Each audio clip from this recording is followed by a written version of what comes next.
Welcome all to our March Madness bracket show right here on Pub Sports Radio. We have our very own March bracket contest on pubsportsradio.com. $50 entry, top 10% get paid. And we also have our confidence pool, our March Madness confidence pool. And two of the cappers that you will be competing with in those pools are right here on screen. I'm very excited to have the breakdown bracket show starring Mr. Morgan Spooner rolling with us. Morgan, how are you, my friend? I'm doing great, Jimmy. I'm ready to roll into this. If you guys want to donate to the NCAA fund this year, go right ahead. But I'm winning both pools, so let's get after it. I love it. You've had a great season, all richly deserved, but the season is not over yet. Let's get right to work. We start in the East bracket with the number 1 seed Duke Blue Devils facing the number 16 seed Siena Saints. Siena Saints representing the Metro Atlantic Conference, and Duke, of course, representing the ACC. Let's get into this line history and hear how you are moving on our first game on the board, Spooner. First off, we have a massive favorite in Duke. They opened up minus 29.5. It has moved a half point towards the Siena Saints, and that is juiced at 29 right now. It appears that 28.5s will be on their way. Take it away, Morgan. How are you getting the East region started? So I'm going to take Duke in every single bracket I have in this pool. If I was going to bet this game, it would only be Siena. This is one of the largest numbers we've seen open in the last 3 years between a 16 and a 1 seed. Obviously, Duke is a great team on paper, but Siena's not bad. Gavin Doty, one of the best low major players in the country. The Siena team is coached by McNamara, a former player of Syracuse, and I probably expect him to take over that Syracuse position in the next couple of years. I think Siena gives them a little bit of a fight. I think this is about a 20-point game. I look for Siena on the point spread. If this moves past 30, I'm probably going to be interested in actually moving on it. But we're taking Duke in the bracket. I have them moving all the way to my Sweet 16. I think Duke's a really good team. I think they can get upset, though. Moving on. Duke all the way to Sweet 16. Moving on, we have the number 8 seed Ohio State facing the 9 seed TCU. This is going to be a lot of fun here. Ohio State 12-8 in the Big Ten, facing the Horned Frogs, went 11-7 in the Big 12. Let's get right to the seeding here the spread here for this one. This is our first game Thursday morning. It's going to be very, very exciting. We have Ohio State minus 2.5 at minus 110. This opened there today at 2:10 p.m. and is yet to move. Spooner, take it away. Our next game on the board. So I had these 8-9 games circled as all being within 3 points of each other at open. I saw TCU open 4-5. I tried to hit the button so quick. It moved from minus 110 to minus 118 odds. I still hit the button at 118. I have TCU plus 4.5 in this game. This is a TCU team that I honestly think is better than Ohio State at this point in the season. Ohio State has a ton of kids that have been playing basketball together since AAU ball when they were like 10th graders. But that only gets you so far. Jamie Dixon is a more experienced coach. This TCU, these Frogs, they play such tough basketball. I think TCU comes out on the upside of this game. What I use too as my bread and butter is CBB Analytics. They project Ohio State as the favorite. It's a 60-40 split. So disagree with me heavily, and they agree with the line. But TCU catching a possession, there's no way I would not bet that. And I think they come out on the upside of this game. I have them losing in the next round, though, to Duke. Duke's too good. The Frogs are great, but that's where the season ends. TCU beating Ohio State and facing Duke in the round of 32. Spooner, we move on to the Northern Iowa Panthers, St. John's Red Storm here. The MVC Northern Iowa Panthers just 11-9 in conference, and here they are representing the Missouri Valley Conference. On the other hand, this feels like it could be the Red Storm's year. 18-2 in conference. ahead of hated rival UConn. Let's touch this line history and hear your plan of attack. St. John's minus 10.5. Minus 10.5. Opened at 3:12 p.m. today, Monday, March 16th, and it hasn't moved. Take it away for us. Our next game on the board, St. John's, Northern Iowa. Yes, I have St. John's minus 9.5, minus 110 in this game. This is a Johnny's team. I expect this line to close 11.5 still. That I think goes very far in this tournament. Personally, I have the St. John's team going all the way to the Final Four in almost all my brackets. Northern Iowa, great team. No disrespect to Ben Jacobson at all, but where this team, the bread and butter is all on the defensive end, and that's what St. John's lives on. Like whatever Northern Iowa does, St. John's does 10 times better. They have better athletes. They have a better coach. That's not a misrepresentation of anything. And one thing people discredit with the St. John's team is the level of offense they can play. We just saw it in that UConn game. They are a team that just has a extra gear that they can shift into. You're playing basketball with them, and all of a sudden they're 4 possessions ahead, and it seems like it should still be a tight game. This Northern Iowa team's had a great season, but it's over here. St. John's all the way up to 11.5 for me. St. John's all the way up to 11.5. We move on to Kansas and Cal Baptist. The Lancers representing the WAC here, and to take out Utah Valley and the way they did it was wildly exciting and very impressive. On the other hand, Kansas 12-6 in the Big 12. A lot of prognosticators thought they would have a much better record than that. A lot of question marks around the possible number 1 overall pick, Darren Peterson. Let's get into the line history here for our next spot on the board. Circa opened this up last night, 8:25 p.m. with Kansas minus 14. 19 minutes later, they moved them to minus 14.5. Spooner, what do you think of this spot? From a betting perspective, we can only be on Cal Baptist right now. Dominique Daniels out of Compton, California. This kid is an absolute hooper. 41 points in the Utah Tech game 2 games ago, and just followed it up with a 23-point performance. Before that, 32, 22, 23, 28, 29, 32. This kid absolutely balls. And this is March. This is the time of year we look for one player to kind of make a difference on the court. And the big question for everybody here is the big player on the other side of the court, not Cal Baptist, it's Kansas. It's the potential number 1 draft pick. And I think he shows up.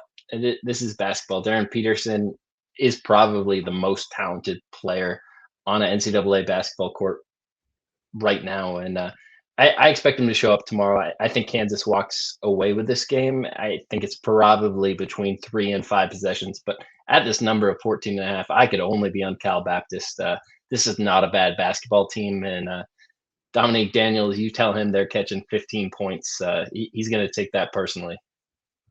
I like the idea, but we do have Kansas moving on here to face the Johnnies, which we'll get into shortly.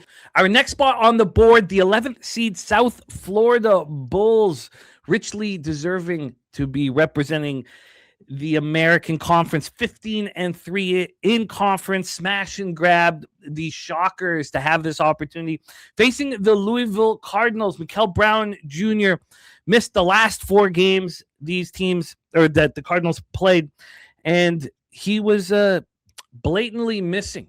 He has missed 12 games this year. They've gone 7-5 overall. It's a back injury, and they said that he should be good to go for this one. 7-5 in the games where he wasn't available. Let's get this line history up here. This one opened up today, 2:10 p.m. on Monday, March 16th at Bet Online with Louisville minus 5, juice to minus 114. Spooner, what do you think of this spot here in the East region? This is one of my favorite upsets on the board. I have South Florida moving on to the next round over Louisville. I think Brian Hodgson is one of the more underrated coaches in the country. Just had a few years to prove it himself, but he came up in the Alabama system under Nate Oates, and it clearly shows on the floor. It looks just like a Nate Oates system. This team runs up and down the floor. They shoot a ton of threes. That's not a problem for Louisville. That's what they want to do. But I question how healthy Mikal Brown will really be for this Louisville game. We've seen it time in and time out. Louisville was supposed to be a much better team than what they've shown us throughout the course of this season. I expect South Florida to give them a really good game. I have University of South Florida plus 7.5, minus 110 in my pocket.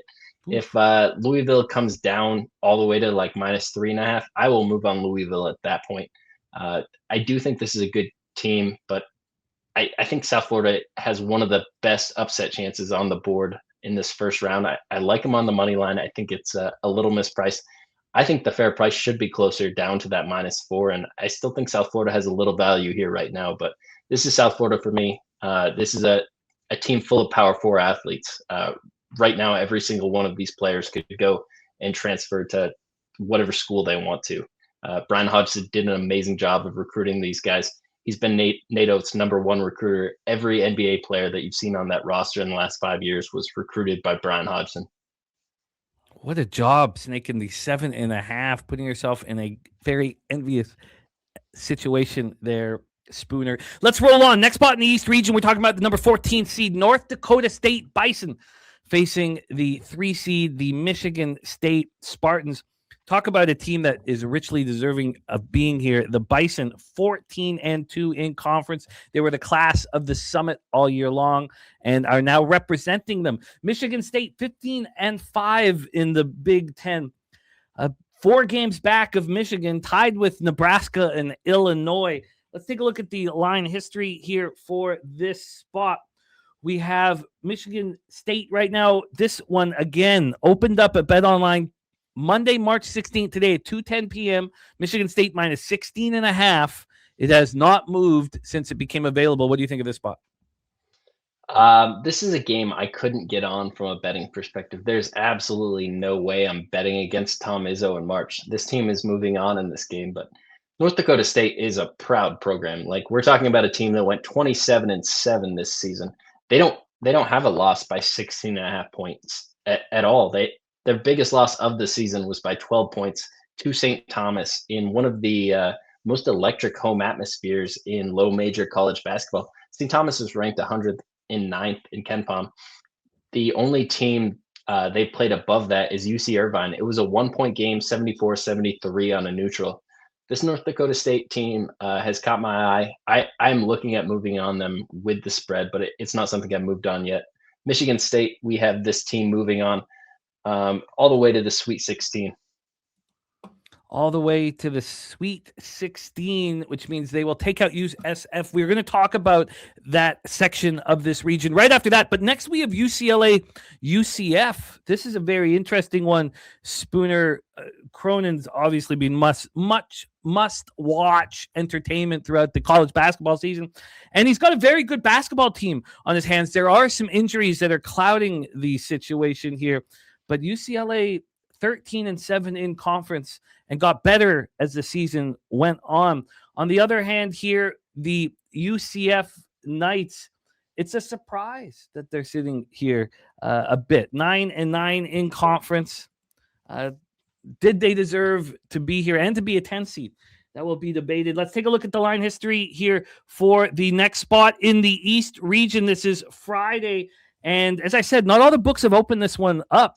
We do have it here at Circa, but I'm very interested to hear your thoughts on the spot. Right now, Circa has this as a 6. There are some books with a 5. Circa opened this up last night, 8:24 p.m. UCF, UCLA. Spooner, take it away. Yeah, this number has been all over the place, and it has to do with UCLA's injuries. I've seen this number as high as 7, as low as 5, 5.5. I believe that UCF is live in this game. UCLA will be playing this game with Bilodeau and Donovan Dent coming off a game where they were dealing with injuries. Obviously, this is a huge game. They're going to do everything they can to play their best, but this UCF team has done nothing but fight, and you touched on it. They're not even supposed to be here, so they're playing with house money, and there's nothing more dangerous than being in a situation where you're already injured and you're playing against somebody with absolutely nothing to lose. Here in this situation, it's only UCF for me. Knowing that I can't get the best numbers, probably keeping me off it right now, but If this number moves back up after the injury information that Bilodeau and Donovan Dent today will be available for this game, if we go past the 7, I'll be interested in UCF. And UCF to move on in the conference. I have UCF to move on in the conference. So we look at this game. I have this as like 45% UCF. I know UCLA is a higher seed and everything, but when you can get that close of a percentage, like in your actual percentages of money line, we're in a bracket competition where everything matters. You get more points for picking a lower seed, and everybody's just going to circle UCLA. Nobody's paying attention to this stuff. This is one of the games I feel like I can gain ground on a lot of my competitions. That's a fun look. To close out the round of 64 in the East region, we have the Furman Paladins here representing the SoCon. I mean, it was a wide open conference all season long. I mean, you had 6 teams, really, I guess, 6 teams within 3 games of each other, and it went down to the wire. And then we have, on the other hand, the mighty UConn Huskies smarting off a 20-point loss to the Johnnies. Slap in the face. Let's get into this line history here. And here, Spoons' plan. We again are going to have to move to these legal books to get an idea of where they have this line. Circa has this at a 20. This opened up with UConn minus 21. We've had a 1-point move towards Furman. Take it away, Spoons. Yeah, if you followed along with our content this year, I'm a huge Furman fan. This is a great team. I'm so happy to see them in the NCAA tournament, but UConn, after an embarrassing loss to the Johnnies, is the worst time ever to catch UConn. As big of a fan as I am of Furman, I can't even get behind them on the point spread. UConn just had an embarrassing loss. They're going to respond. This isn't going to be just a game they go out there and look to win. This is a game to go out there and look to prove a point. They're not a 1 seed. They're a 2 seed. This is a team that has won more national championships than anybody in the last few years. Hurley's going to look for any chance he can to put a chip on his kid's shoulders and his shoulder. I think the best storyline of this game is Alex Wilkins. This is one of the most impressive freshmen in the country. 6'5" point guard. Makes great decisions with the basketball, can score, can get assists at will, and just amazing floor presence overall.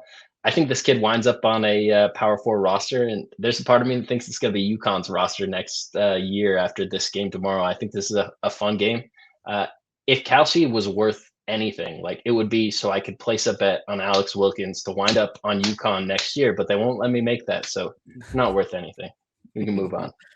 Let's see how Spooner finishes off the East region. So we have Duke, TCU. You've already told us that Duke you have to make the round of the Sweet 16. So what's St. John's, Kansas look like for you? St. John's is going to upset Kansas. A lot of people have Kansas as the better team. Obviously, you have one of the best players in the country, but I think the St. John's team is special. It's full of upperclassmen. This is just a true through and through defensive built team that offensive rebounds really well. And the scary thing about it is they shoot the ball well. The St. John's team has no quit in them. It's the opposite of Kansas. I know Darren Peterson has all the talent in the world, but I think St. John's finds that quit in Darren Peterson. I don't think it's that hard to pull out of him. Moving Florida, down. Yeah, roll into South Florida, Michigan State, and UCF UConn. I love South Florida. This team has the ability offensively to stick with anybody in the country, but they haven't seen a defensive presence like what Michigan State will bring to them. Louisville won't bring that to that matchup. Michigan State will. It will be very physical defense. It'll be shut down. All the things that make South Florida successful, Tom Izzo will just eat up. It's a really bad matchup for them. The athletes they rely on to be successful will all be neutralized. It's a bad matchup. I like Michigan State, and I'd probably like them on the spread after the big upset win. I think they'll do a lot of respect. Michigan State, UConn, Duke, St. John's. Who makes it to the Elite Eight, and who represents the East region in the Final Four? So UConn is going to beat Michigan State. It's not much of an upset. UConn is one of the best teams in the country. Izzo has a great Michigan State team there, but they lack a little bit of what they need to really get to the Elite Eight, Final Four of this section of the bracket. UConn has that. They have the scores and just the guards to separate. once they match up with St. John's, this will be one of the most interesting matchups in the country. It'll be the fourth time these two teams have met this season. St. John's winning two of them. This is going to be a third win for St. John's. Patino just kind of has Hurley's card, even dating back to the tournament when Hurley was matching up against the Iona team. Iona was the only team to put UConn down in the tournament that year. It's going to happen again. St. John's just has the level of athletes. They match up so well with UConn. He literally built that team to mess with Hurley, and it's going to be fun if we get to see a fourth matchup. The Johnnies making the Final Four. Let's roll, Spooner, into our West region. Our West region is up first, and we get started with the number 1 seed, the mighty dangerous Arizona squad. Their defense steps up. They can beat you in so many different ways. And they face the LIU Long Island Sharks to get this one started. This is a Friday spot at 1:35 p.m. here. Take a quick look at the line history and see how this game gets the region started here. Of course, Arizona looked dynamite, dealt with a little bit of injury issues, but still 16-2 in the Big 12, a very difficult conference, and they look very good in it. Long Island Sharks, look, they were the class of the NEC all season long and are richly deserving of being here. Line history-wise, let's go over to see how Circa has this one set up here for our 135 start. We have quickly find this one, and here we go. We have right now at Circa Arizona minus 31.5. They opened up at minus 30 on Sunday night at 8:25 p.m. and 32 minutes later, this was a 31.5, a 1.5 move towards the mighty Wildcats. Take it away, the first spot in the West region. This is gonna be a blowout. Arizona's one of the best teams in the country. LIU coming out of the NEC is not, but head coach Rod Strickland played in the NBA, has a group of absolute ballers out there, and their leading scorer Malachi Davis, where did he play? Arizona State. That's where he got recruited to. Got snubbed by Arizona, has led his team to the NCAA tournament, and gets the best floor to ever show off. Why did you snub me originally? And I think the LIU Sharks come out here, play with a ton of heart.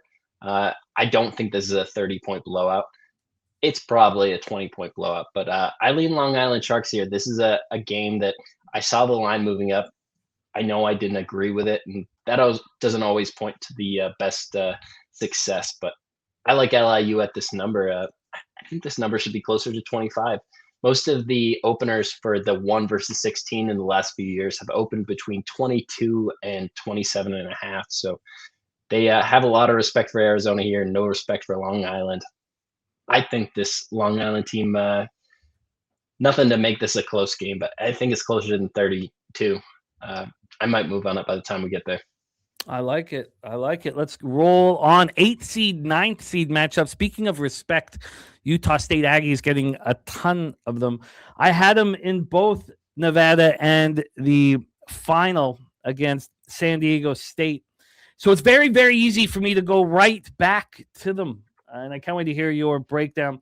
Mountain West was tough this year, and they're battle tested, and they stepped up in a massive way come conference tournament time, facing Villanova, the Wildcats, another dangerous team with veteran talent, 15-5 in the Big East. Let's take a look at the line history. And first off, the Aggies are favorites. This opened up today at 3:12 p.m. at BetOnline, minus 115 at -2 at -115 for the Aggies, and it's not moved. Take it away, Spooner, our next spot on the board. I have Utah State -1, -110 already placed in this game. Nice. This is going to be one of the best first-round matchups in the tournament. I think a lot of people understand the level of basketball that Villanova's been playing this year. I don't think a lot of people understand the level of basketball Utah State's been playing at. Coached by Gerald Calhoun out of Youngstown State recently. This Utah State team went to the tournament last year. They lost in the first round. I think that's an important thing for any team looking to move forward is to get to the level you're looking to get at and then get hit in the face. And a lot of returning players on this Utah State team. Jared Calhoun scheduled a very tough schedule. VCU, second game of the season, 45th in the country. Ken Pom, you didn't have to schedule VCU. You chose to do that. That was a great decision for both programs. 80-77 win on a neutral. I think that shows you everything Utah State's made of. They wanted to get hit in the face from the first game of the season. They scheduled South Florida, a team they knew was going to make the NCAA tournament because they had all Power 4 athletes walking into an AAC schedule. This is a team that's ducked nobody, looked for every big punch they can get. And that's what it matters. Villanova has not done the same. Who is Villanova scheduling in the out of conference? They have one game versus BYU, and then it's just all bad teams. This is not a Kevin Willard team I'm in love with. This is a coach I really like. I have a ton of respect for. He's Rick Pitino's right-hand man for longer than I've been alive. So this is a coach that I have a ton of respect for. It will move forward with this Villanova program, but this was scraps left over. By the time he was able to take over, he wasn't able to get the guys he wanted. It's reflected in the course of this season. He got them playing good basketball. They finished the season 24-8, but we just watched Georgetown walk in there with a little bit of motivation and take this team out. Utah State would whoop Georgetown by 10 points right now. This is a mispriced line, in my opinion. I got the Utah State -1. One of my favorite games of the tournament. Can't wait to watch it. Oof, what a breakdown. I can't wait to, and I would like to join you. Won't get the line that you got, though, Spoon. -2 and juice towards the Aggies right now. Let's roll on. The number 5 seed, Wisconsin Badgers, and they have a tough test here representing the Big South, the High Point Panthers, 15-1 in conference. What a basketball team they were all season long, beating opponents by margin consistently, and then winning the conference with a 15-point blowout of Winthrop. And last we saw Whiskey, they played Michigan Wolverines very, very tough. Let's grab the line history for this spot.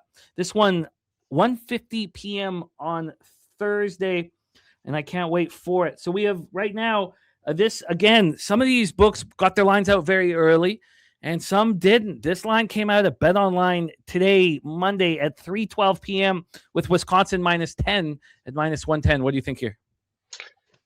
This was a game I looked at with High Point. The first number I saw was High Point +12. So once the number kind of stabilized at 10, I knew I missed my shot. If I wanted High Point, I had to move on it very early. And those numbers were soft at the beginning. They all figured out where they wanted to be. And I think this is a more efficient line with having High Point at right around 10. I still think I'd make this line like Wisconsin -8.5. But it's not enough of an edge for me to move on High Point at this point. I think one of the more interesting notes in this is CBB Analytics, one of the tools I've used most this season, has Wisconsin and High Point at a 50-50%. This is a 5-12 matchup, so they're basically picking the underdog. High Point, one of the best low major teams in the country. A lot of people don't even understand this school exists out of North Carolina. I think this is a really interesting matchup. I think Wisconsin's going to have their hands full. I'd still lean High Point at this 10 number. I'm going to have Wisconsin moving on. Jonathan Blackwell, one of the better guards in the country. Just this team in general, there's no quit in this Wisconsin team. We've seen it in some huge games this season. They're very battle tested. So I like Greg Gard as a coach. I have a lot of respect for him. I know he won't take High Point. He's not going to be looking past them. This is a good team. Wisconsin's going to show up. Lean High Point at the number. Wisconsin is moving on in the bracket. We move on to the 13 seed Hawaii Rainbow Warriors. This is a team you were very high on all season long in the Big West. And man, do they have a tough test in the Hogs. The Arkansas Razorbacks were dynamic all season long. A cuff looks primed for the association very, very soon. And we have a huge line here. This one opened up today, 3:12 p.m. on Monday, March 16th at BetOnline with Arkansas -15 at -115, and it is just sitting there. Can the Rainbow Warriors menace here against a very dangerous Razorback squad? Take it away.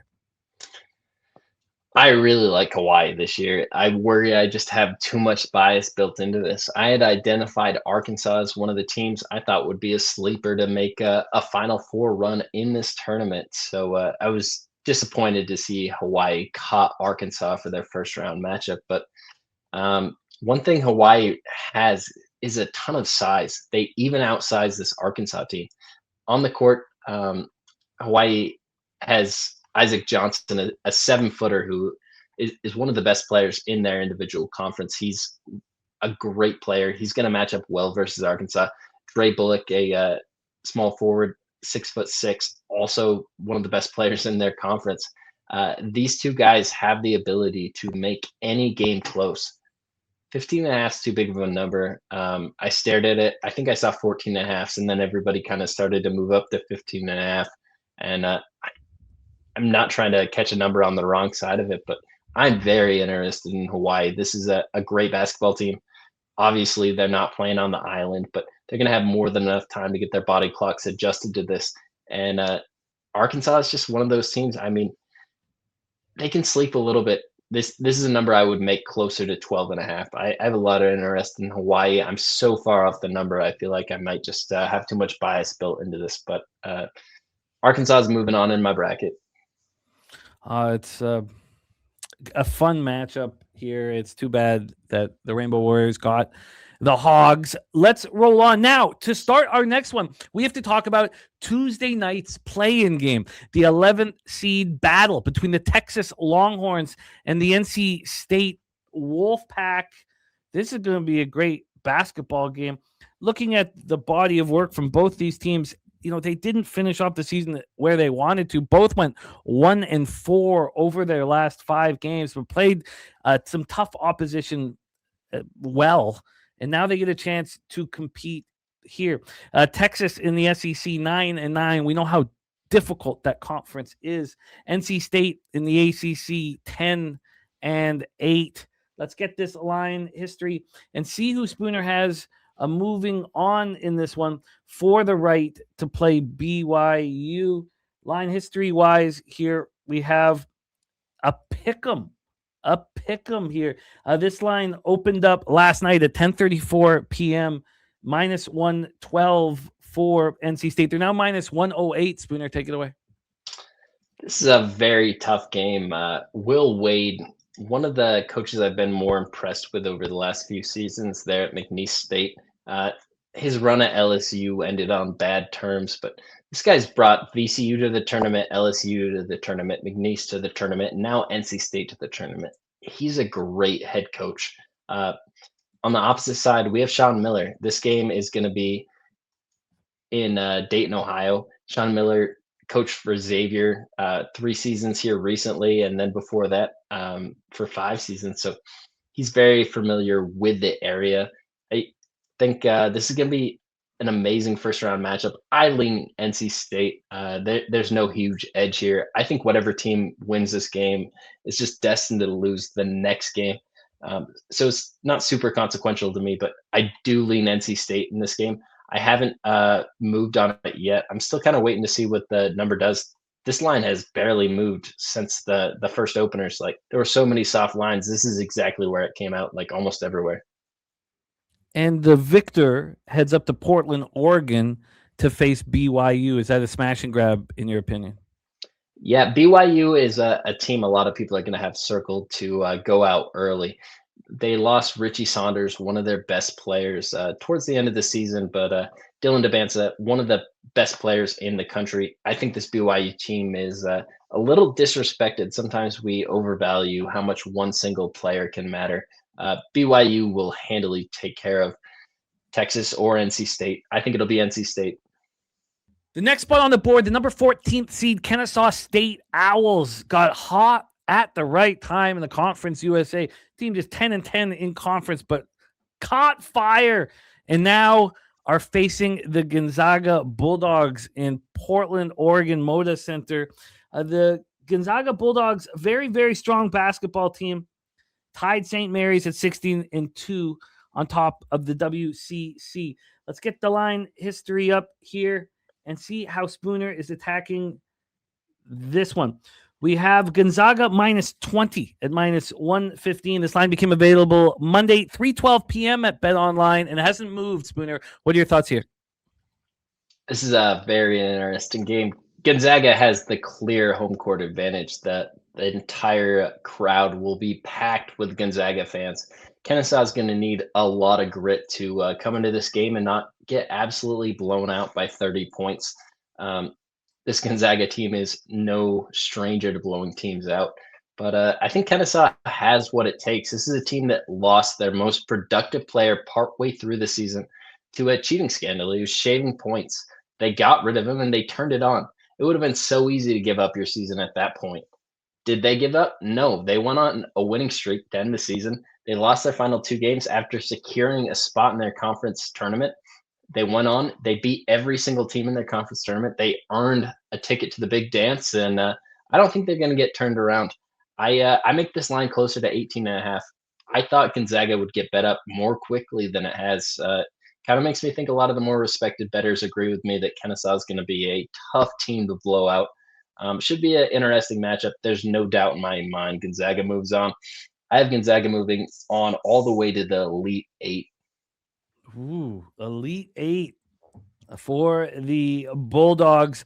Let's roll on to the final spot on Friday evening. The 10-seed Missouri Tigers facing the Miami Hurricanes. Get into the line history here for this one on Friday evening and hear how Spooner plans to attack it. Right now, we have Miami at minus 2 over at Circa. This one opened up last night, 8:25 p.m. at minus 1, and in less than a minute, it moved to minus 2, a 1-point move towards the mighty U. What are your thoughts here, Spoons? This is a line I moved on early. I saw Miami open minus 2.5 at one of the softer books. I made this number Miami minus 3, and I thought, no way anybody opens it up lower than that. And I immediately saw some sharp books open up Missouri, like +1, +1.5. This line kind of bounced around. It looks like Miami's coming back to that 2.5 number at a lot of books. I think it closes probably at that 2.5. I think Miami's the better team. I think there's a lot being made about Missouri having a home court atmosphere for this game.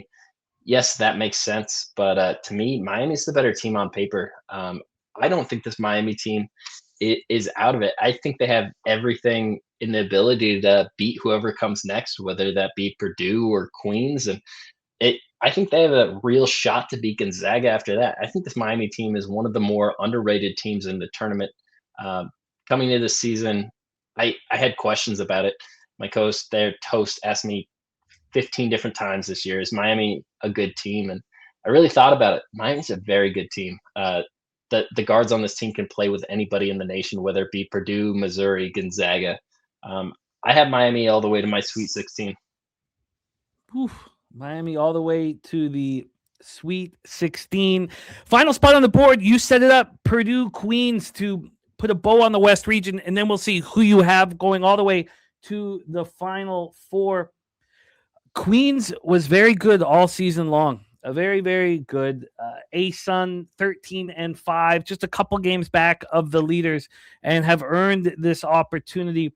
We just watched Purdue beat Michigan, UCLA, Nebraska, and Northwestern, all by margin. I mean, 8 points Michigan, 7 UCLA, 16 over Nebraska.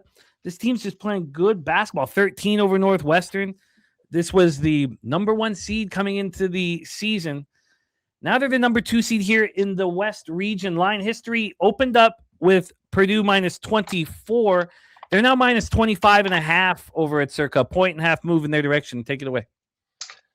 Yeah, the second I saw this number, I knew I was going to bet Queens. I was going to let everybody bet this number up. But I know a lot of respected people will be on Purdue. This is a senior latent team that's lost before. So you're looking for a team that's lost to find a team that can know how to win. But this Queens team has literally everything to play for. Not only their own NCAA future, but actual school's NCAA future. Queens merged with Elon. They won't be able to keep both programs on forever. The proposed program right now has both schools staying open, but Queens had everything to play for this season. They had a great team. And once that announcement was made, I mean, this team caught fire. We watched it all season long. I think 25.5 is absolutely disrespectful to this team. We've seen Purdue lose to terrible teams in the past. We're talking about FDU, like an FDU team that didn't have a player over 6'7" on it. We're talking St. Peter's. We're talking Akron. So many times Purdue's lost. I think there's 5 different double-digit seeds they've lost to in the tournament. I think Queens is the next one. I think there's a legitimate shot here. I'm going to put Queens into the next level of my bracket in every single bracket that I fill out this year. Wow. I think Purdue is at the highest you could possibly sell them all season. Once this number hits 27.5, I'll move on Queens. If I don't get it before game time, I'll move on to 26.5. But I expect the number to keep climbing. I don't think a lot of people will agree with me on this statement, but I do. Exciting breakdown. Let's finish off the West region here. How do you see it playing out down to the representative in the Final Four? So to finish out this region, we're going to have Arizona over Utah State. It's going to be a great game, but Utah State season's going to end there. The level of athletes that Arizona offers with Coapete is just next level. Same thing down there, Wisconsin, Arkansas. That is going to be a great matchup, but ultimately, I just think Arkansas has what it takes to get there to the next level. Hall of Fame head coach, one of the best offensive players in the country there with Acuff. They're going to meet up with Arizona in the next round, and honestly, Arizona's probably on paper top 3 team in the country without a doubt. I would have argued early on in the season the best team in the country, but at this point, I don't agree with that statement anymore. It's going to come down to the team in the bottom leg of this conference. So we have Gonzaga moving on all the way at the lower section here. We have them beating Miami in the Sweet 16 to move on to the Elite 8. I think Miami takes care of Queens in the next round, and if chalk happens and Purdue prevails, I think Miami has the perfect team to take out Purdue. I will have Miami in the Sweet 16 of all my brackets. And I just think Gonzaga matches up so well with Miami or Purdue. Gonzaga is going to come out here, and they're going to finally meet Arizona. And that's where Gonzaga just kind of runs out of steam. Great team, but Arizona's on another level. I have Arizona taking out Gonzaga here to move on to the Final Four. Oh, it's a fun region. Arizona joining St. John's in the Final Four. Let's go to the South region. And to get started, we have Wednesday night action between Prairie View A&M Panthers and the Lehigh Mountain Hawks. You were on Lehigh to take out Boston University. You've backed Lehigh as they went on this massive winning streak to end the season. Prairie View A&M also a massive winning streak to end the season. We have the Patriot League versus the SWAC in what will be a very, very fun basketball game. Let's take a look at the line history here for this one. Wednesday evening, and we have Lehigh minus 3.5 now. This line's moving in their direction. This opened up at 2.5 last night, Sunday the 15th at 8:31 p.m. Got up to a 3.5 on Monday morning, went back to a 3, and we're back at a 3.5, a 1-point move towards the Mountain Hawks. Who moves on for the opportunity to face the Florida Gators? Yeah, I think this line has a little bit of value with Lehigh here. I'd make this number -4 Lehigh. I'm circled -2 if I get the opportunity to move on Lehigh. It will be on a -2, but Prairie View A&M finished out the season amazing. Went on a run in their conference tournament. But for me, this comes down to where do I place these conferences? And for me, I put the SWAC right below the NEC and the American East. They're right next to the MEAC conference for me. And I put the Patriot League right next to the MAAC and the Ohio Valley Conference, kind of like just below the ASUN. So there's a little bit of difference here. And I think that difference equates to more than a full possession. This is going to be here in Ohio. It's going to be on a neutral, a great gym. I think Lehigh's the better team. I think they prove it on paper. They went through an absolute gauntlet to get where they are. Not that Prairie View didn't, but I think it's less believable if you were to ask me which of these teams won their conference tournament. You told me Lehigh won. The amount of quality teams they had to get past, they're more battle tested. I think they have the ability to win this game by a few possessions. I lean Lehigh. If I get the -2, I'll actually bet it. But at 3.5, I don't have an edge. Lehigh will be likely facing the Florida Gators here. How do you see that playing out? Florida Gators are going to destroy Lehigh. The number is going to be between 22 and 28. I'd put it probably 26.5, and I'd take Florida anything over or anything under 24. And Florida will be rolling here. Let's move on to the next spot on this board. 8 seed, 9 seed. What a basketball game is going to be. Iowa Hawkeyes, Clemson Tigers. Iowa 10-10 in the Big Ten, and Clemson 12-6 in the ACC. We have right now, line history-wise, Clemson sitting at +2 at -105. This one opened up Monday afternoon, 3:12 p.m. at BetOnline, with Iowa juiced to -115 on the -2. How do you see this one playing out? For me, this is all Iowa. Carter Welling has missed a good chunk of the last 4 games for Clemson, dealing with injury. I don't know that he's expected back. There's still some question marks around it. They want him to play, but I just feel like Iowa's the better team at this point in the season. It's a little bit of a coin flip. Obviously, Clemson went on a run there without him. They beat Wake Forest. They beat North Carolina. But when it came to that Duke game, they lost pretty handily, 12 points. Iowa finished the season terribly. So, like, this is a nice buy low situation on them, in my opinion. Ben McCollum, a coach I have a ton of respect for. Bennett Sturt's one of the better guards that a lot of people don't know his name. I think Iowa has a good shot to challenge in the next round, but I definitely have them beating Clemson. That game versus Florida, though, is going to be just too much. Florida's going to move on, beat Iowa. Florida's going to move on all the way to the Elite Eight, in my opinion. Oh, wow. That is a fun situation for the region. Let's roll on because we have a wonderful matchup next up here. We have McNeese Cowboys back in the big dance. And what a matchup they have to get things started. Vandy smokes Florida to face Arkansas. What impressive work they did in a very tough SEC conference. And then we have McNeese. I mean, they did what they needed to do, took out SF Austin.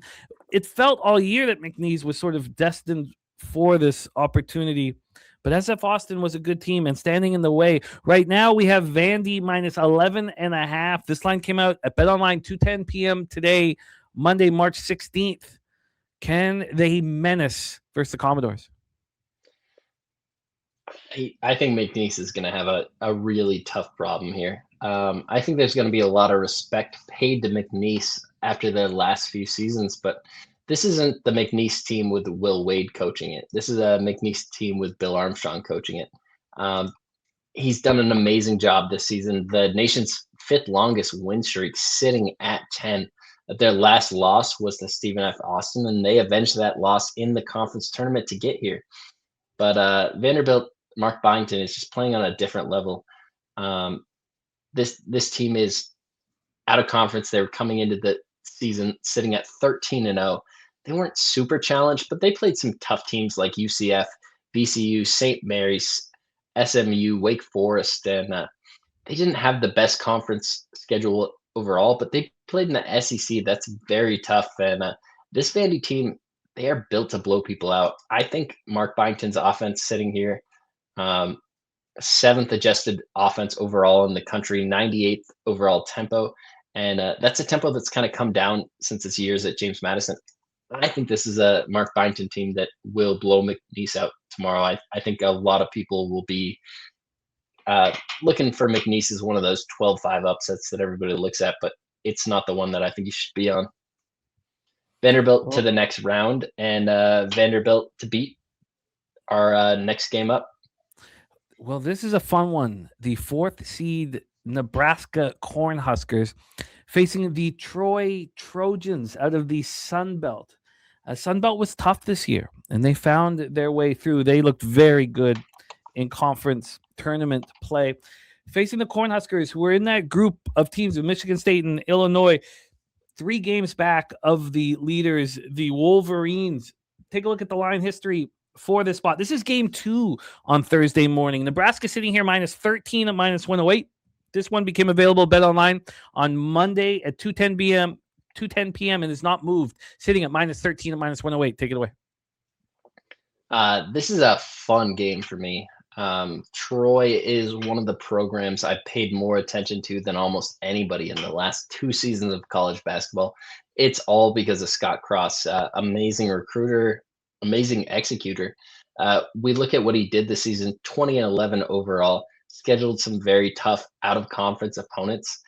He comes into this game versus a Nebraska team that just exceeded everybody's expectations for them on the season. Ken Palm currently has this game sitting at 16 points. I was hoping I would get a Troy plus 14 that I can move on. That's what I have circled for the number that I will move on. I think this game is going to be very tight. This Troy team, there's anything I will say about them is they play to the level of their competition. When they play a bad team, they look bad. When they play a good team, they look good. I don't think anybody in this tournament could blow them out by 20 points. We're talking Nebraska is going to blow them out by 12 and a half. I still think people are going to come here on Nebraska. Location wise, this is going to lend itself to Nebraska fans being able to make it there. But I just think that Troy is live to win this game. I look to take them in some of my brackets. I'm going to move Nebraska ahead in this bracket. But if you're looking for 113-4 upset, this is one to stare at. I'm telling you, Troy's not going to let them walk away. And the second I get a 14, I'll be putting a full unit on it. I love it. I love it. We have an 11 seed, 6 seed matchup next that, historically we've seen some spreads. Not here. Mighty VCU. Man, did they look good in their conference tournament. They tied with St. Louis atop the A10 in the regular season and then stepped up. Now they face the Tar Heels. Injury issue, it feels like they got over it. I mean, losing your star player is not an easy thing to handle, but they seemed to find themselves late in the season. We'll hear you talk about the injury issue for North Carolina. VCU has length, toughness, veteran talent. Do they have everything that you need to move on? And if you said yes, they do, well, they are very, very small dogs here in this one. Plus 2.5 was the opener at BetOnline. This actually at BetOnline, interestingly enough, only became available while this show started. This was not available at BetOnline until 8:11 p.m. tonight, and it's a plus 2.5 and minus 115 for VCU. Is this what you expected from the line? 2.5 to 3 is probably like the fair price for this line. This was all across the board. Nobody knew how to price this. I got North Carolina minus 1.5, minus 110, and VCU plus 5.5, minus 110. Wow. That's going to be my goal with any line in the tournament. If I get a full 4-point spread, I'll take the middle. I didn't have the opportunity to like outright hedge it or outright arb it when I bet it because there were no alternate lines. So like I couldn't do the opposite of it. But I feel really good where I sit. I think this game comes down to the last possession. I think VCU is very live to win it outright, but realistically, North Carolina still has the athletes to pull away in this game a little bit. And I think the fair price in this game sits right there around minus 3. I have VCU moving on in a lot of my brackets, and including this bracket. But North Carolina is the better team from logistics wise. You should take them to win this game, like if you're just going to bet it money wise. But there's no way I'm leaving a number 11 seed that I think is basically a 50-50 shot to win the game off my card. So VCU's moving forward. This is an amazing team. they as battle tested as you could possibly be. Like when you talk about Miami of Ohio not scheduling anybody, VCU found Utah State, they found NC State, they found South Florida, they found Vanderbilt, they found Virginia Tech, they found New Mexico. They found every good team that would schedule them out of conference. And they got a couple losses. They took a 3-point loss to Utah State on a neutral that favored Utah State. They took a loss to NC State in a true road game to NC State, but it was only by 6 points. They lost to Vanderbilt when Vanderbilt was as healthier than they are right now by 15 points. All of those games made them better. They finished out conference play sitting 15-3, 27-7 overall in the season. This VCU team is ready to fight. North Carolina's down a guy. I think VCU is very live to win this game outright. I have that giant middle position with 4 points. I think it creates a lot of value for myself, and I'm not going to move off it.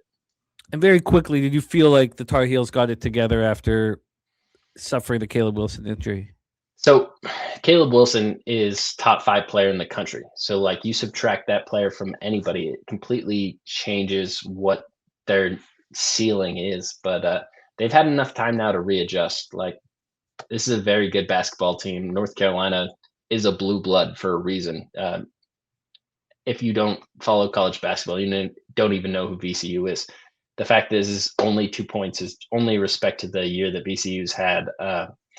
North Carolina, even without Wilson, still should win this game by a possession. I said my fair number's 3. I stick by that. Oh, that's a great breakdown. Let's roll on. 14 seed, 3 seed. The Quakers, man. You take out Harvard in overtime and then Yale in overtime, and TJ Power goes for 44 and 14. Without their leading scorer, Jimmy.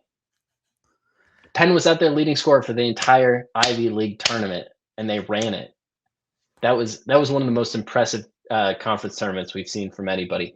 The Ivy does it weird. They only have 2 games, but I mean, Penn had no business winning that. It was absolutely shocking. And shout out to our Wine Time Sports, who's been all over the Quakers throughout the season. They sure came on down the stretch.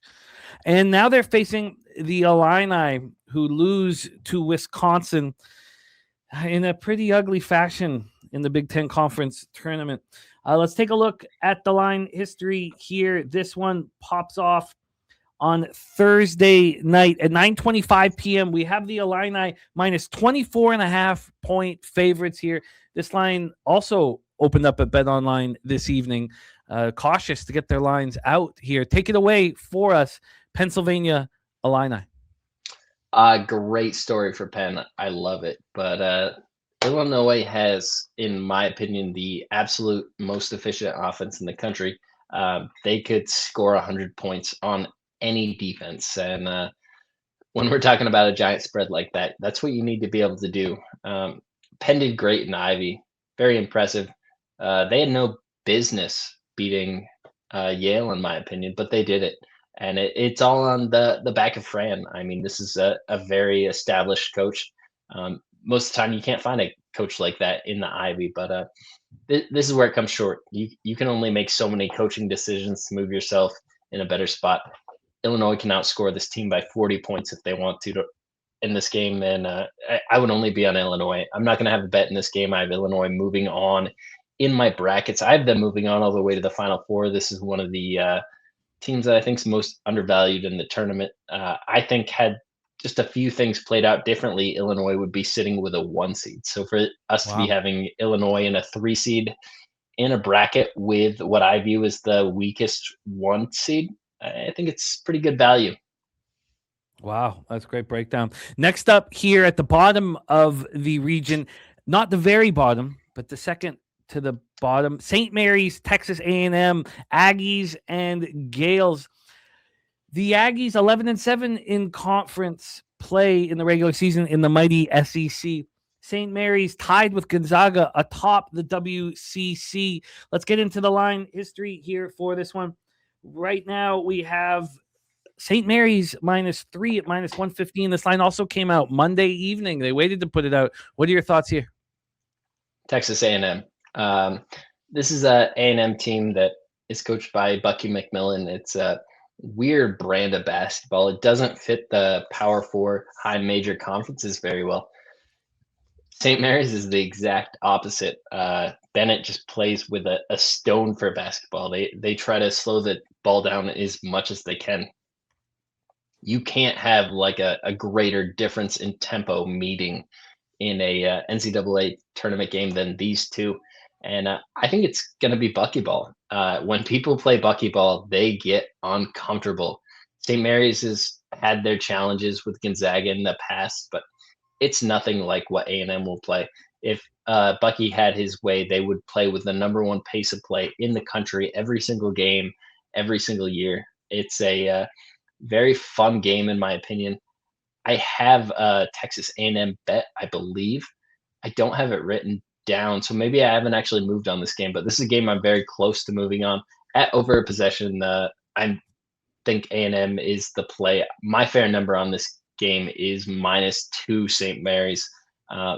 Great team coming out of a conference where they're very battle tested as well, but I just think A&M has the edge. Once you get past 25 minutes of basketball, you can only slow it down so much. The fast breaks will occur, and A&M will set their level of pace. And at the end of 40 minutes, it's going to be 25 minutes A&M basketball, 15 minutes St. Mary's, and that difference in time is going to be all it takes for A&M to win this game outright, in my opinion. But I will have a bet on A&M likely by the time we get there. But A&M's moving on in my bracket. Moving on to face whom we believe to be the Houston Cougars down at the bottom of the South region. Idaho Vandals, like UCF, a 500 team in conference play, and then stepping up to get this opportunity. Idaho looked very good. I mean, they were beating tough teams by margin, Eastern Washington and then Montana to finish it up. Houston coming off the loss to Arizona. We know what Samson has here, a very, very tough team to beat. Let's take a look at the line history here. 23.5-point favorites for the Houston Cougars. What do you think? This number's just a little bit too big for me. I like Idaho at this number. I think until 20, I kind of like Idaho. Houston is a great team. I think this team has a great potential to win the tournament outright. We're talking about this Final Four being played in Houston.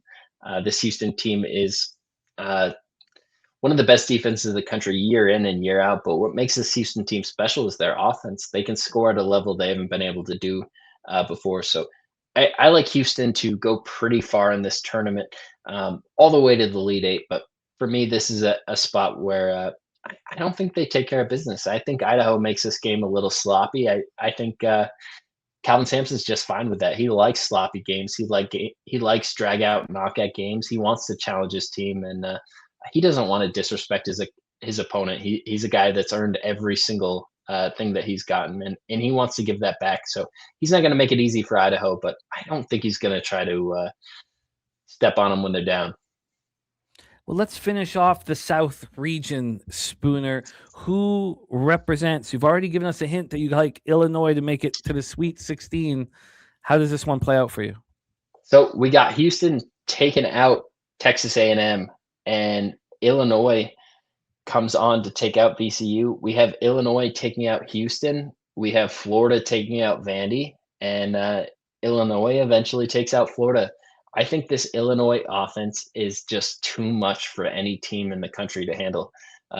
It's not accurately represented on paper because this team hasn't been healthy all season. They're healthy right now for the first time in the season to the level they want to be. This is a scary prospect for anybody entering the tournament. I think this Illinois team has as much right at a national championship as anybody, but for me, this is going to come down to defense as well as offense. St. John's, a team that defensively can outmatch Illinois, but they can't take Illinois down. Illinois is going to outscore St. John's. Illinois is going to wind up in the national championship game. And they're going to play Michigan after a really tough fought battle versus Arizona. I think Michigan is the best team in the country. I think they already have a game plan to beat Illinois. I think they're better prepared to beat Illinois than any team in the country. And I hate to say it because I've been somebody that doesn't like Big Ten basketball this year, but I think we're going to have a Big Ten national championship. It's going to be Michigan versus Illinois, and it's going to be Michigan walking away with this game. Um, I I hate every part of this. This is no bias. This is just what I put onto paper. I think Michigan's the best team in the country. I think this Final Four is a very legitimate possibility. A lot of people say Duke should be there instead of St. John's. I argue that UConn or St. John's has a higher probability of making that Final Four than what Duke does. And Illinois is the best team in the bottom bracket. Everybody loves Florida, but let's be serious. What's Florida's biggest issue? They can't hit shots. Sure, they did a little bit down the stretch, but Illinois is the best offense in the country. When you're talking about you hit a few shots, eventually your shot making prowess shows up, and they don't have a good one. So I think this is a very nice path for Illinois to get there. I think it's a nice path for St. John's to get there. I think Duke will be the biggest test for them. Arizona, in my opinion, has the biggest cakewalk to the Final Four. If you're going to bet one future for Final Four, it's Arizona for me. Michigan, you could put them in there as well, but Iowa State is very live. If you don't think Iowa State can take down Michigan, I think there's another thing coming. If I were to replace my national championship winner with any one team, it would not be Illinois. It would be Iowa State. But for me, it's Michigan. This will be most of my brackets. I think we did a great job here, Jim. I love it. I love the whole breakdown. But let's touch on how Michigan got there quickly in the Midwest region. First off, with the UMBC Retrievers and Howard Bison, the two 16 seeds. This is Tuesday night action, 6:40 p.m. Eastern, and we've seen this market move very strongly towards Howard from +2.5 down to a +1, representing the MEAC and facing the Retrievers. What do you think of the play in here? This is a great game. I expected this line to be a little bit different. UMBC, I just watched them take down Vermont. Amazing game by the UMBC team. That one guard is going to put up an amazing fight. But Howard, this is a team I've had circled for a long time. I bet Howard money line versus Yale a few weeks ago in a game where they were dogs by a few possessions, and it was because I knew this Howard team has more fight than a lot of people realize. This is the worst 16 seed for UMBC to have to face. This is a terrible spot for them. They should be able to just play a 1 seed, get slaughtered there. But I have Howard here. They're underdogs. They opened 2.5. I didn't play it at 2.5. They're now sitting 1.5. I'm not going to take the worst number. If it bounces back and I see Howard at +3, I'll immediately bet it. This is a fair number. I set at a pick'em. So still a little bit of edge with Howard, but not enough for me to actually move. And then how would Howard face the Wolverines? What would go down in that matchup? It's going to be just disgusting. Michigan is going to blow the game open 15 minutes into it, and then it's just going to be a lot of Michigan bench players showing off, because the Michigan bench players could start a league in the SWAC and they would win the SWAC. Wolverines, such a dynamite squad. Let's finish off this Midwest region, my man. Next up, Georgia, St. Louis. Billikens kind of seemingly petered out. Such a dynamite season. It didn't close the way they wanted to. So the Billikens tied with VCU atop the A10. And then we had in the regular season. And of course, Georgia did step up late. Now they were upset by Ole Miss. Certainly not how they wanted their conference tournament to look like. 10-8 here in the mighty SEC.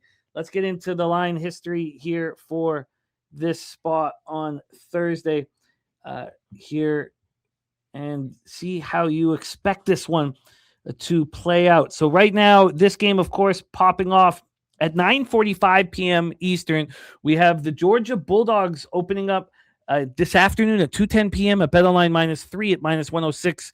The Billikens juiced at the +3. What are your thoughts here? I love this game, St. Louis, Georgia. One of the best first round matchups we will see. I like St. Louis to win this game outright. Georgia plays in a better conference. They have a tougher test every single time they go out there. But we're talking about a St. Louis team that just a couple of weeks ago was 24-1 overall on the season, 12-0 in conference. what happened? They took some losses. They got hit in the face by some good teams, Dayton, George Mason, Rhode Island. I'm not worried about any of those losses. I think they make this St. Louis team a better team than what they were. And Georgia, yeah, they had some struggles down the stretch too. This is a team that likes to play really fast. If Georgia's going to catch a team off just like tempo, you need a team that plays slow. And that's not St. Louis. St. Louis plays with 21st pace of tempo in the country, one of the best offenses in the country, and they play better defense than they do offense. The effective field goal percentage that comes out of the St. Louis offense is just otherworldly. It's not just this year. Fourth in the country in 2023 at Indiana State for sure. First in the country at Indiana State in 2024. 15th last year at St. Louis. Third this year. They only take good shots. Georgia has some really great athletes. They're going to force St. Louis to work harder for those baskets than regularly. But one thing St. Louis has is patience. They find a way to get these good shots. It's not magic. It's just how their offense works. They pass up for good shots to get better shots, and that's going to be the detriment to Georgia here. This is a team that's going to try to run St. Louis into the ground, and St. Louis is going to smile because that's what they want to do.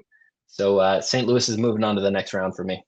St. Louis moving on. Next up, 12 seed, 5 seed, Akron Zips, Texas Tech Red Raiders, just behind Miami of Ohio by a game during the MAC regular season, but 20 spots ahead of them throughout the season, at least 20 spots in the KenPom ratings all year long. And now they face Texas Tech 12-6. Their conference tournament ended quickly at the hands of Iowa State. A 22-point loss, a slap in the face. This is going to be a very angry group. Now, some books open this up earlier than others. This came out tonight, Monday night at Bet Online with Texas Tech minus 7.5. That is juice to Akron. There are some sevens out there. What do you think happens here, Spoons? I think this is a tight-fought battle. I think Akron is the best team in the MAC. I think they're better than that undefeated Miami of Ohio team. I think it was a little bit of a fluke for them to win. You talk about the way matchups work. Miami played a home game versus Akron. They never had to go play that road game versus Akron. I told you in text when they played Akron, if they win this game, they have a legitimate shot to go undefeated for the regular season. And that thought came to fruition, but Akron's the best team, and they still have a chip on their shoulder. They're ready to show it. Miami of Ohio's head coach is Akron's head coach brother, so very fun storyline coming into this tournament. They're no little brother to anybody. Texas Tech dealing with injuries to their guards as well coming to this tournament. Yes, they're going to play. Are they 100%? I don't think so. Texas Tech opened this game at minus 10.5 at the biggest number I saw. I took Akron plus 10.5. I think Texas Tech wins this game. It's by about 2 possessions. If I get Texas Tech at minus 6.5, I will move on Texas Tech. I think Akron's very live in this game. This is one 5-12 matchup I look at as a possibility for Akron to win.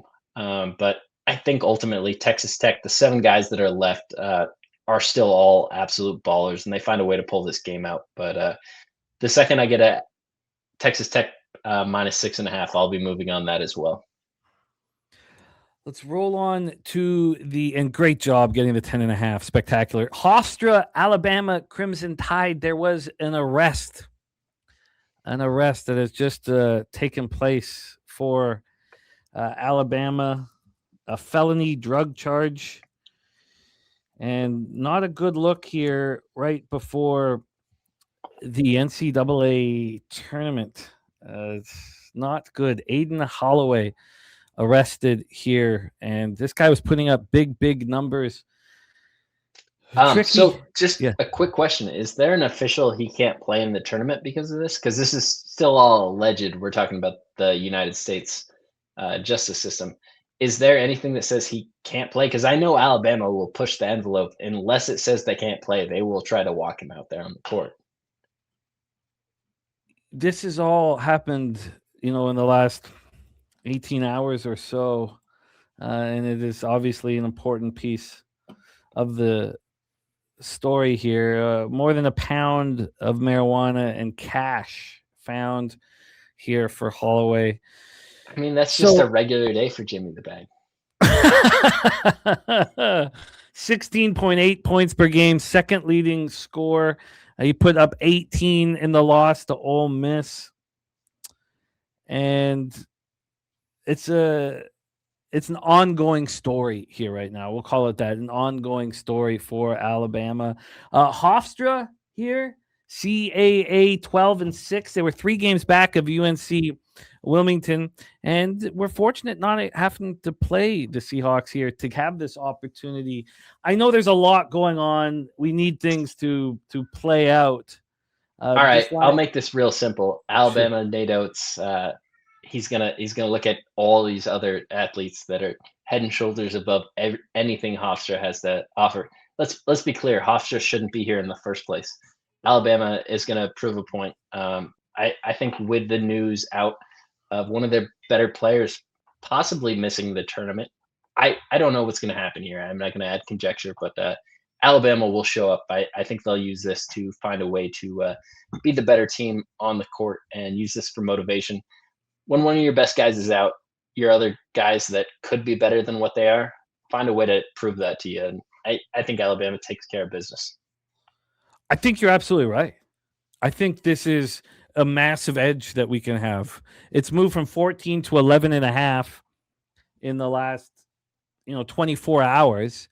Where will it stop? I agree with this take. I'm going to circle 9.5 is where I have to move, but I'm going to circle 10.5 is can I move there? Because I think we get a 10.5 at this point.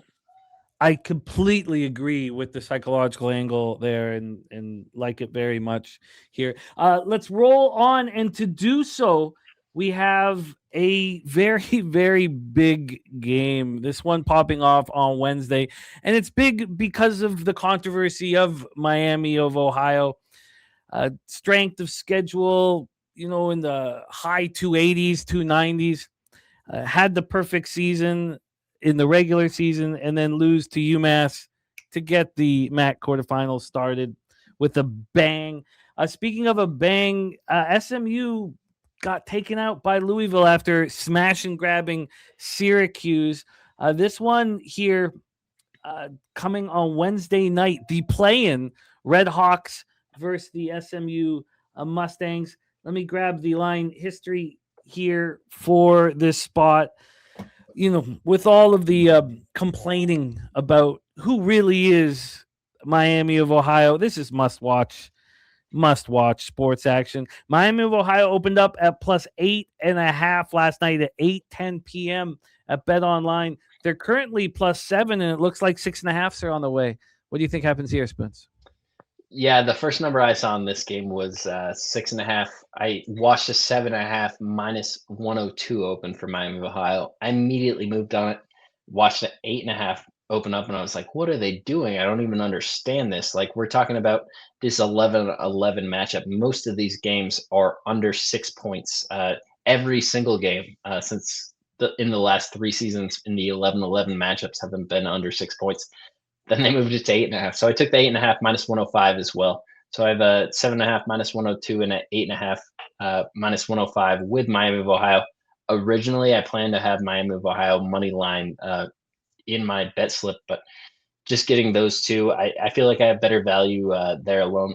I think Miami of Ohio is going to prove themselves as the team that they think they are. SMU is a lower level ACC team. This is exactly what they begged for. This is what nobody would schedule them. They tried to get a Big East team. They tried to get a Big Ten team.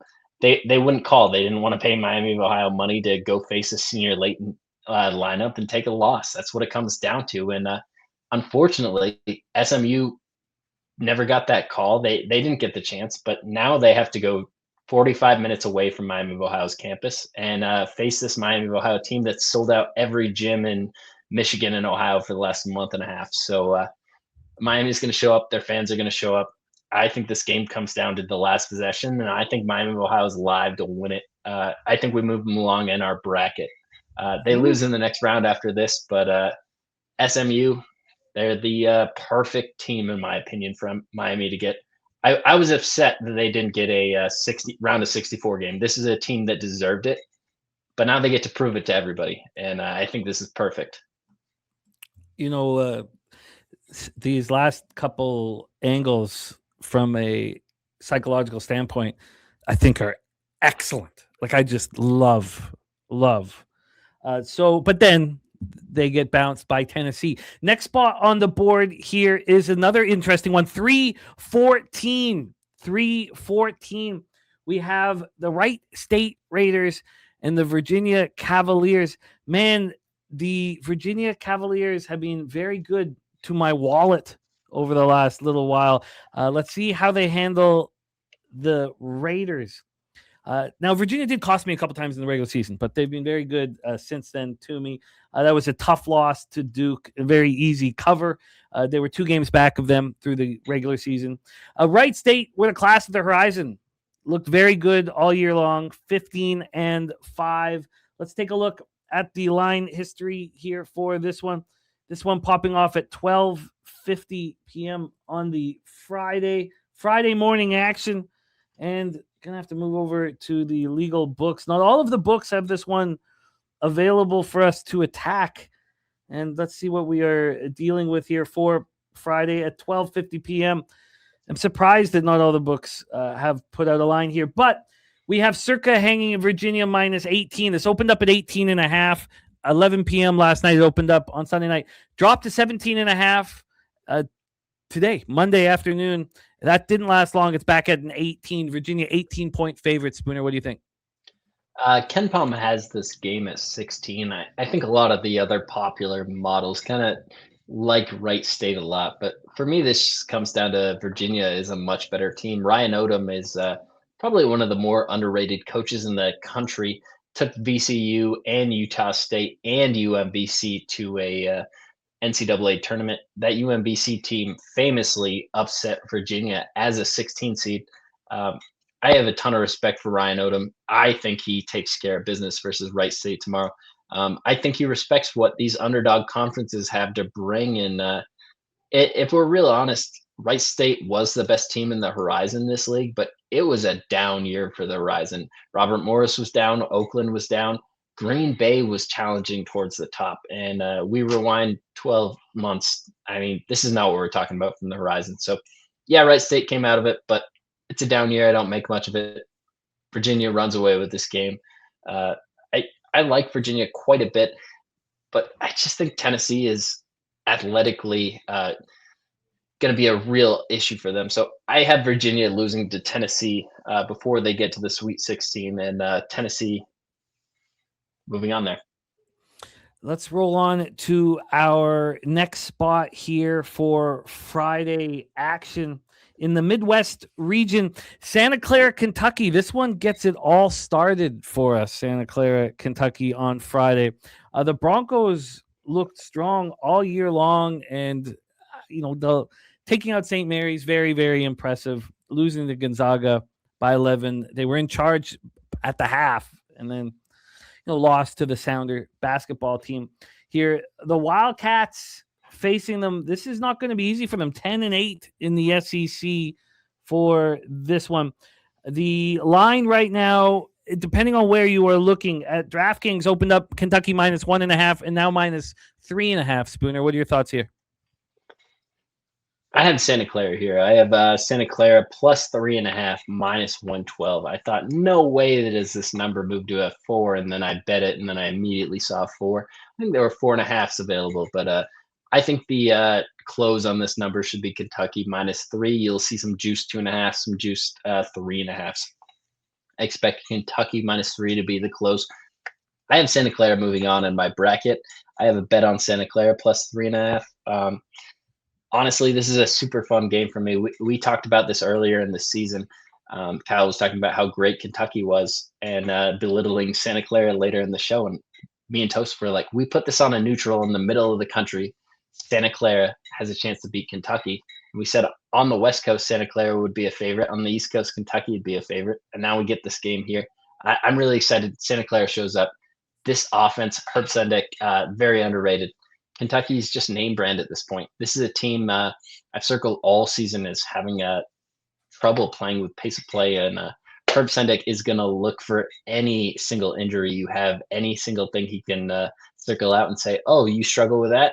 that's all we're going to do all game long. And Santa Clara is going to show why they're a team to be recognized. I think Santa Clara wins this game outright versus Kentucky. One of my favorite games of the opening round.